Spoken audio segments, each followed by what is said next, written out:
விருதுநகர் மாவட்டம் ராஜபாளையம் ஜவஹர் மைதானத்தில் தமிழ்நாடு விவசாய தொழிலாளர்கள் சங்கம் சார்பில் மத்திய மாநில அரசுகளை கண்டித்து ஆர்ப்பாட்டம் நடைபெற்றது.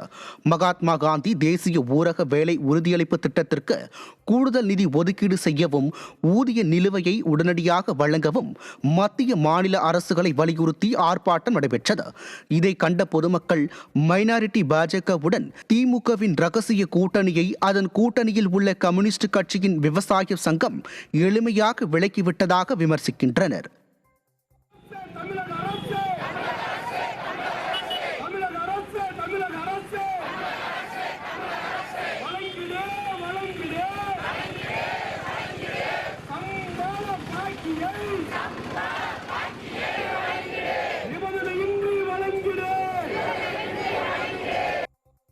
திருப்பூர் மாவட்டம் காங்கேயம் நகராட்சிக்கு உட்பட்ட உடையார் காலனி பகுதியில் 4 பேரை வெறிநாய் கடித்தது.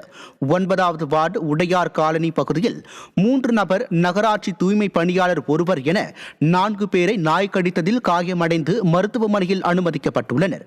இதனால் பீதியடைந்த பொதுமக்கள் நாயை பிடித்து அப்புறப்படுத்த ஸ்டாலின் அரசின் மாநகராட்சி நிர்வாகத்திற்கு கோரிக்கை விடுத்தனர்.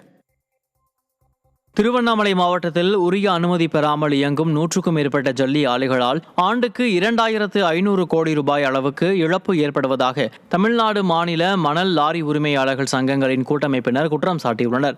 இதுகுறித்து மாவட்ட ஆட்சியர் அலுவலகத்தில் புகார் அளித்த மணல் லாரி உரிமையாளர்கள் சங்கத்தினர் திருவண்ணாமலை மாவட்டத்தில் 135 கிரஷர்கள் அனுமதி பெறவில்லை என்றும், இதுகுறித்து பலமுறை புகார் அளித்தும் கனிம வளத்துறை நடவடிக்கை எடுக்கவில்லை என்றும் குற்றம் சாட்டினர். ஸ்டாலின் ஆட்சியில்தான் கனிம வள கொள்ளை அதிகரித்து விட்டதாகவும் குற்றம் சாட்டினர்.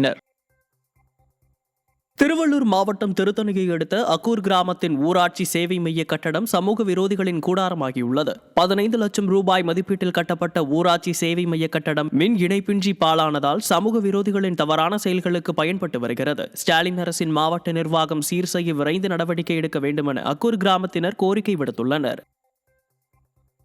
கிருஷ்ணகிரி மாவட்டம் ஓசூர் அருகே தேசிய நெடுஞ்சாலையில் கனரக லாரி திடீரென பழுதாகி நின்றதால் சுமார் 5 கிலோமீட்டர் தொலைவிற்கு போக்குவரத்து நெரிசல் ஏற்பட்டது.